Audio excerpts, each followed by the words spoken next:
Redditors, have you ever gotten an ick from a potential partner or love interest that instantly killed your attraction to them?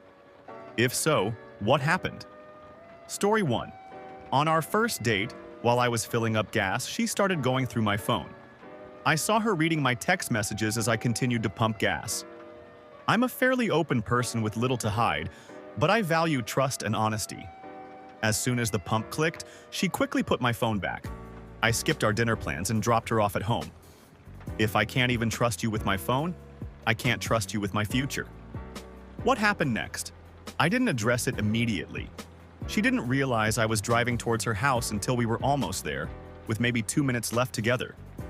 In a calm and disappointed tone, I told her I caught her in the act and that this blatant breach of privacy was a deal breaker for me. I told her she's too old to be acting like an insecure teenager. She was 26, and that she should address this behavior before pursuing serious relationships. She knew she was in the wrong. She stayed quiet until we got back and left the car without a word. Still no apology, though. Additional note, I do have a phone password, but my car is a trusted Bluetooth spot, so it stays unlocked when connected for music. Story 2. Making spills and messes and leaving it for long periods of time without cleaning it up. Like months. Someone replied, "My sister's husband will leave dog pee on the floor for days or just pour bleach on it, and then wonder why he starts coughing when he literally just made mustard gas." Story 3. I stepped into a place that smelled so bad, even George Clinton would complain. While sitting on the couch, I noticed gnats everywhere. I looked over at a window and saw thousands of them, both living and dead, in the sill. When I tried to throw away a soda bottle, hundreds more swarmed up from the pile of dirty dishes in the sink. That was enough for me. Story 4. I dated a guy who seemed chill at first, but he kept talking about how people, especially his exes, were scheming against him. I believed him initially, but it reached a point where he thought that a simple photo someone posted was a sign they were getting him back, even though these people were just living their lives and posting normal stuff. I suspect he was schizophrenic, but it was really unsettling. Months later, he called me out of the blue to ask about a supposed link between his ex, myself, and a friend. The link? Butterflies. Because of this, he thought we were conspiring against him. Story 5. They started calling themselves poor before humble bragging about making $200K a year and owning 2 houses that their parents bought for them. Maybe they meant poor in character. Story 6. She'd never changed her bed sheets in the year she'd been at her apartment, and the previously gray carpet had heavy brown track marks. Someone replied, "I have to put this out there for the kids like me who were raised by depressed, alcoholic, and incompetent parents. I honestly didn't know how to operate a washing machine until I was 22, when I met my now husband. The floor in the house I grew up in was mopped, swept, or vacuumed maybe 8 times in nearly 11 years. The futon mattress I slept on had a literal rodent infestation. This man and his manic but sweet mother taught me how to clean, do laundry, maintain a household, and handle a bunch of other things I genuinely didn't know needed to be done. Sometimes the adults in someone's life neglect them to the point where they're completely uneducated on basic hygiene. Help them learn. But if they refuse to improve, bail immediately, LOL. My nephew's birth and my mother's sobriety are the only reasons my childhood home looks better now." Story 7. Maybe not instantly killed, but a really lovely woman telling me in a sincere voice that she loved me 3-4 hours after meeting her. Freaked me the fuck out in a way that I guess could reasonably be described as the ick. In no way was the statement couched either, just straight up, "I love you." Think I responded, "No, you don't." Story 8. I went on a date with a guy I met at a party.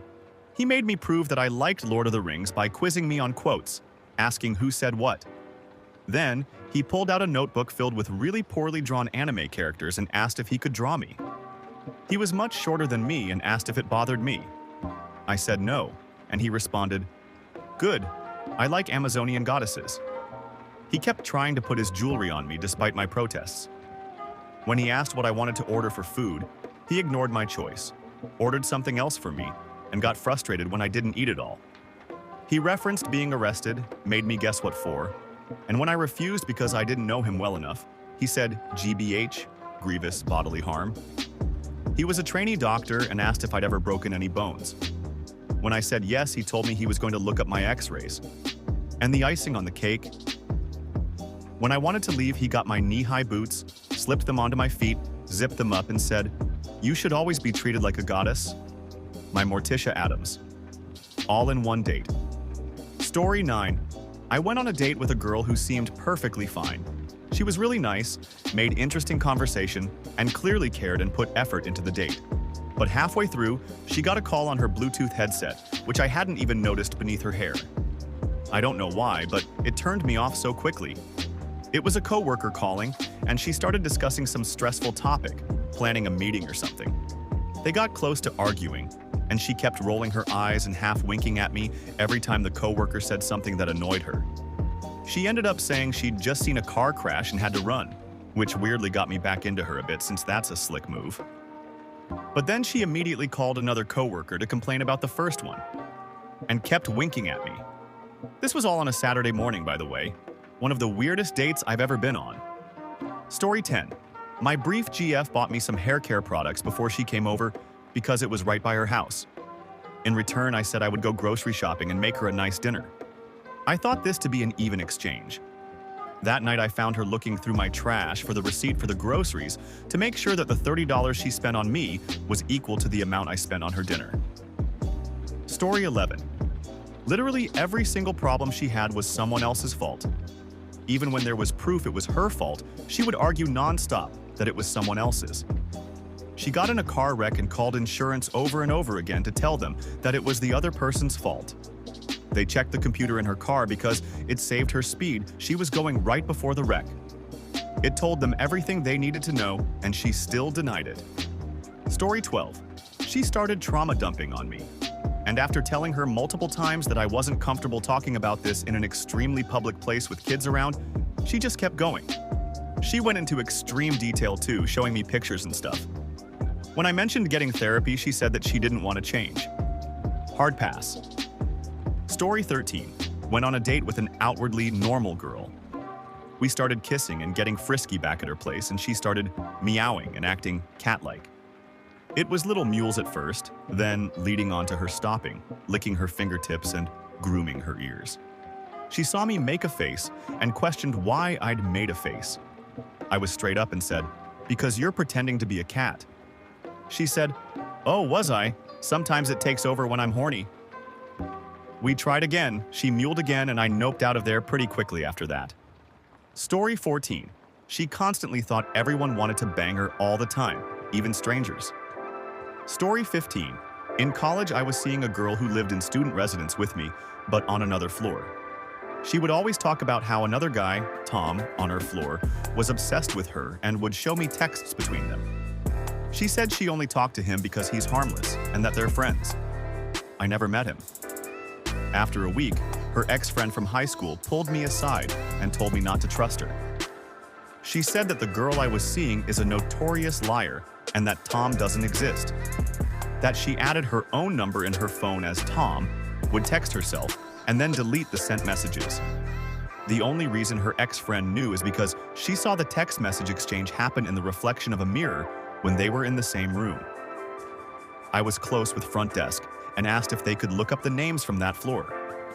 They said yes, and told me that there was no guy named Tom on her floor. I noped out of that real quick. Story 16. The smell of her nether regions was like a rotting corpse. Absolutely repulsive and putrid. I noped out and she took offense and insulted my masculinity and called me gay. Didn't care, it was the worst smell I've ever experienced and I wasn't about to catch an STI from her. Story 17. I have an intermittent crush with a friend of mine. She's pretty, she's funny, she's extremely talented, and she's really chill. She also has ADHD and her house is messy and downright dirty, especially her kitchen. Whenever I'm falling for her again and I go visit her for whatever reason and see her house, my feelings die.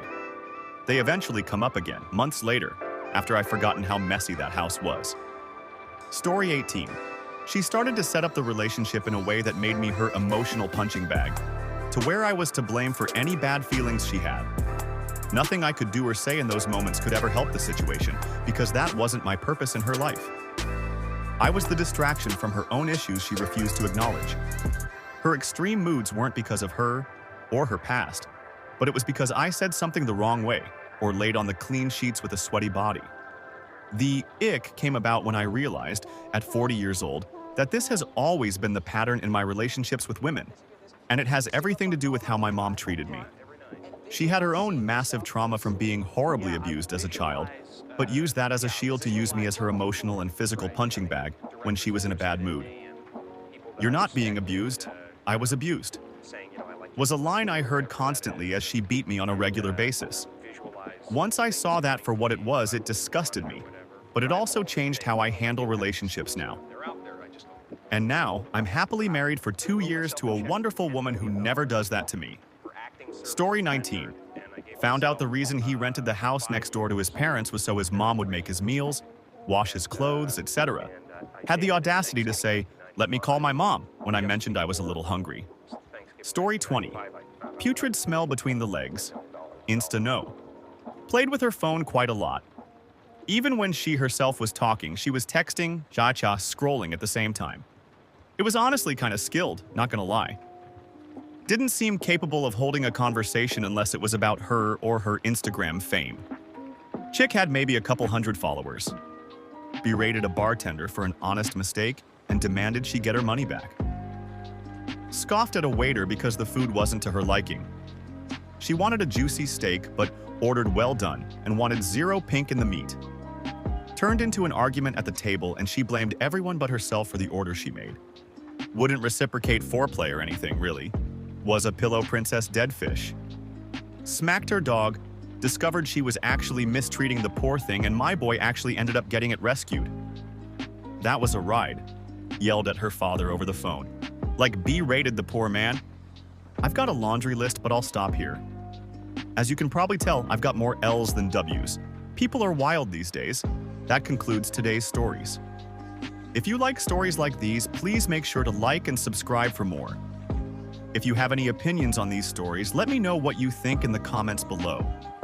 I hope you all enjoyed today's story time, and I hope to hear from you all soon.